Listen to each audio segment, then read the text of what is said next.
Pada tanggal 15 Agustus 1945, Kaisar Hirohito memerintahkan penghentian permusuhan terhadap sekutu. Setelah sebelumnya, yaitu pada tanggal 14 Agustus 1945, sekutu menjatuhkan bom atom di kota Hiroshima dan Nagasaki. Berita tentang gencatan senjata yang dilakukan oleh Jepang ini disiarkan di radio Jepang dari Tokyo. Ternyata siaran tersebut tertangkap di Indonesia dan Sultan Syahrir mendengarnya.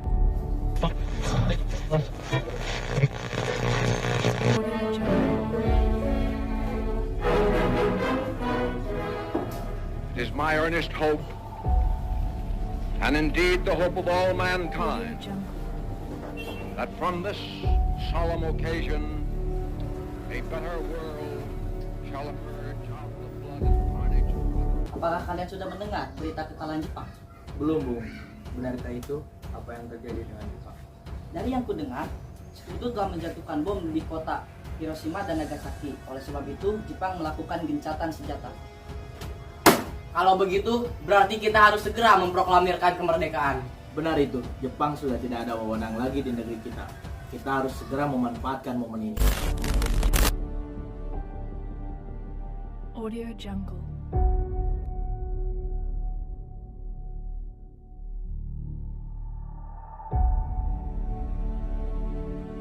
Audio Jungle.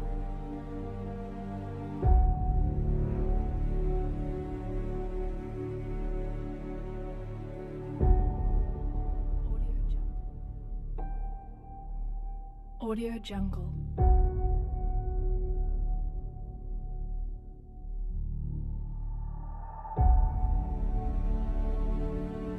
Audio Jungle.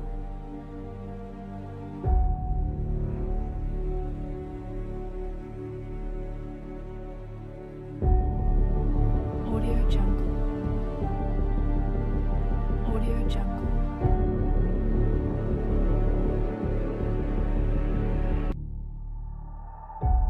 Setelah mendengar berita kekalahan Jepang, Hairul Soleh segera merencanakan pertemuan dengan anggota golongan muda lainnya untuk membicarakan masalah proklamasi kemerdekaan.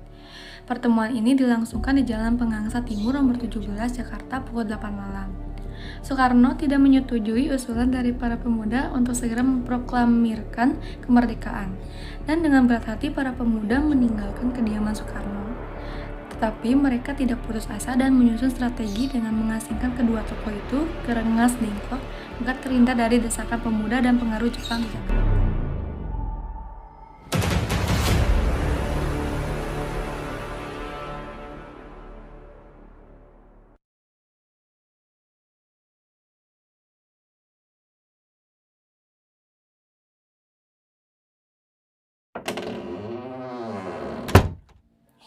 Hilangnya Soekarno dan Mohatta secara misterius pagi itu menimbulkan kepanikan di kalangan para pemimpin di Jakarta. Peristiwa ini baru diketahui oleh Mr. Ahmad Subarjo pukul 8 pagi. Dengan mendesak Wikana, akhirnya Mr. Ahmad Subarjo mengetahui keberadaan Soekarno dan Hatta. Tepat pada pukul 17.30 waktu Indonesia bagian Barat, rombongan dari Jakarta tiba di Rengas Dengklok untuk menjemput Soekarno dan Mohatta. Coba jelaskan sekarang, mengapa saudara sekalian membawa kami kemari? Maaf kelancangan kami, Bung. Tetapi ini demi keselamatan Anda sekalian. Kami ingin membicarakan proklamasi kembali. Bukankah tempo hari sudah kami katakan kepada kalian, masalah kemerdekaan masih akan dibahas dalam sidang PPKI? Memang benar adanya, tetapi kami semua berpendapat kenapa harus menunggu dimerdekakan oleh Jepang? Kenapa harus menunggu hasil sidang PPKI kalau kita sendiri bisa bergerak tanpa campur tangan orang lain? Pendapat itu benar. Namun, kita masih terlalu dini untuk memproklamasikan kemerdekaan. Selain itu, kita belum siap dan masih membutuhkan Jepang untuk merdeka. Bagaimana bila perkataan Jepang tentang kemerdekaan bangsa kita hanya janji manis saja? Apa yang Anda lakukan? Apa kita harus menunggu selamanya janji itu? Kita harus segera memproklamasikan kemerdekaan sekarang juga demi rakyat-rakyat yang sudah bertahun-tahun terbelenggu oleh penjajahan di tanah air mereka sendiri.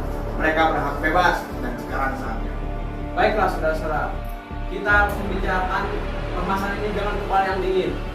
Jangan ada ketegangan di antara kita semua. Baiklah, Bung Karno dan Bung Hatta, ikut saya.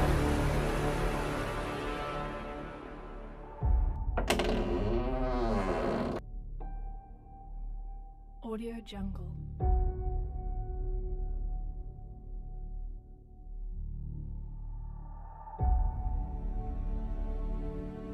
Audio Baiklah Bung, Jungle. saya mengerti perhitungan Anda berdua tentang masalah proklamasi ini. Memang kita belum merencanakan permasalahan ini secara matang. Akan tetapi saya percaya dan kita dapat memanfaatkan situasi ini. Kesempatan tidak akan datang 2 kali Bung. Apa yang mereka katakan itu benar adanya dan saya mendukung mereka. Tetapi apakah kita bisa? Akankah ini semua dapat dilakukan? Tentu saja bisa Bung, asalkan kita dapat bangkit dan kita dapat menemukan jalan keluarnya. Lagi pula, para pemuda di Jakarta sedang menyusun strategi untuk mempertahankan dari serangan Jepang ataupun sekutu yang tidak setuju akan proklamasi kemerdekaan bangsa Indonesia. Baiklah, saya setuju.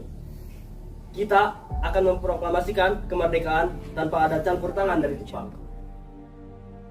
Setelah selesai perundingan di Rengas Dengklok, semua anggota golongan tua maupun muda kembali ke Jakarta dan tiba pada tanggal 16 Agustus 1945 pukul 11 malam untuk membahas kelanjutan rencana proklamasi kemerdekaan pada esok harinya. Perumusan teks proklamasi dilakukan di kediaman Laksamana Maeda. 3 eksponen pemuda yaitu Soekarni, Sudiro, dan B.M. Dia menyaksikan Soekarno, Mohatta, dan Mr. Ahmad Subarjo membahas perumusan naskah proklamasi. Acara perumusan naskah proklamasi berjalan lancar. Tidak ditemukan kesulitan untuk menemukan rumusan yang tepat. Sebagai hasil pembicaraan mereka bertiga, diperolehlah rumusan yang ditulis tangan oleh Soekarno. Audio Jungle. Setelah semuanya setuju, Soekarno memerintahkan Sayuti Melik untuk mengetik teks proklamasi.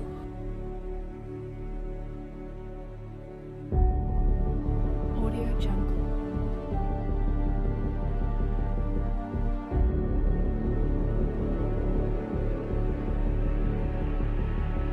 Audio Jungle.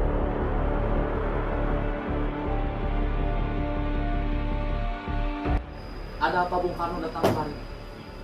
Saya kemari ingin membicarakan masalah proklamasi bangsa Indonesia.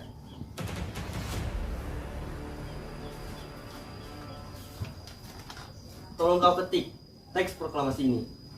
Jagalah teks ini baik-baik. Baik Bung, akan saya laksanakan demi bangsa Indonesia. Pada saat yang sama, Soekarno dan Ibu Fatmawati sampai di kediaman mereka dan berbincang sejenak.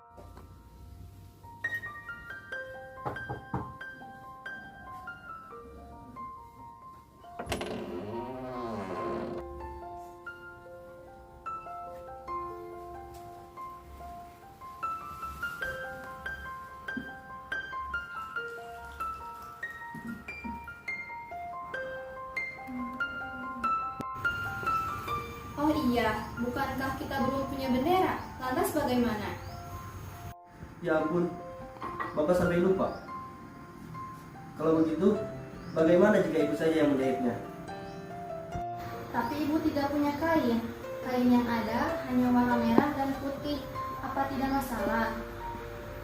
Itu saja. Buatlah bendera yang sederhana. Yang penting, kita telah berusaha untuk menyediakannya. Baiklah, dan ibu punya ide. Kita namakan saja benderanya Sang Saka Merah Putih. Bagaimana?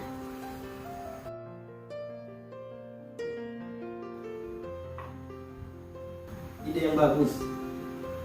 Ya, bendera pusaka Sang Saka dan warnanya merah putih. Menjadi Sang Saka Merah Putih. Sangat brilian. Ya sudah, sebaiknya Bapak bersiap menyusun pidato yang nanti akan Bapak bacakan.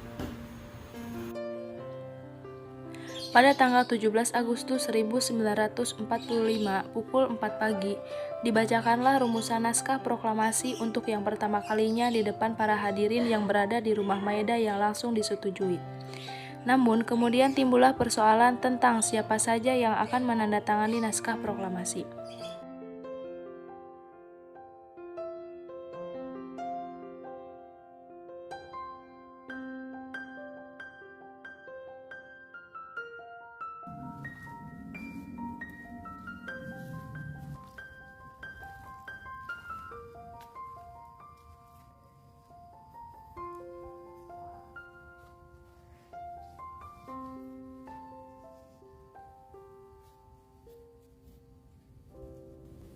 Proklamasi. Kami, bangsa Indonesia dengan ini menyatakan kemerdekaan Indonesia. Hal-hal yang mengenai pemindahan kekuasaan dan lain-lain diselenggarakan dengan cara seksama dan dalam tempo yang sesingkat-singkatnya. Jakarta, 17 Agustus 1945. Atas nama bangsa Indonesia, Soekarno. You never thought you'd be much good for anyone, but that's so far from the truth. I know there's pain in your heart, and you're covered in scars.